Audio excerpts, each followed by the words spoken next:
And we'll go on to your Campbell, but the first Campbell I want to talk about is Luke Campbell against Ryan Garcia, 2nd of January. What are your thoughts on that fight as well?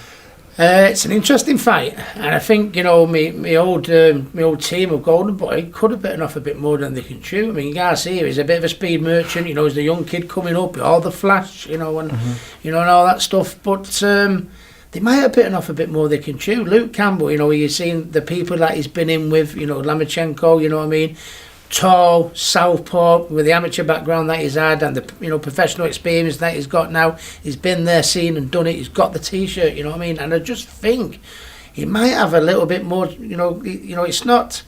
The only thing is with Garcia, it's not who he's beat, it's the manner in which he's done it, which makes me feel that maybe he has got a couple more levels to move into. But you know, it'll either be the crowning of Garcia, where he really comes out of the shadows and says, wow, this is the next star of boxing, or he might have bitten off a little bit more than he can chew. It's a really, really interesting fight, but like Luke's got a great chance of beating him. Would not surprise me one bit. Yeah, I think Luke tweeted actually the other day, said after the fight people will be tweeting saying it was too soon for Ryan Garcia, so I think they think there's a good case in that. But you know, having said that, he could come up and blow our minds, couldn't he? You know what I mean? He does look like he's got the hand speed, he looks like he's got the ability to go onto even bigger and better things than where he's gone already.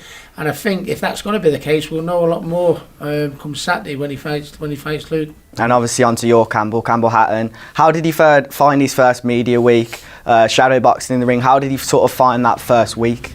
Oh, you know, he's got my style, Campbell. You know, he's got my style. He looks like me, which poor kid. But he's also got the chat like me. So we did the media week really, really well. And I think people won't help but like him. You know what I mean? He's got an exciting style. Fights like me. Body punches.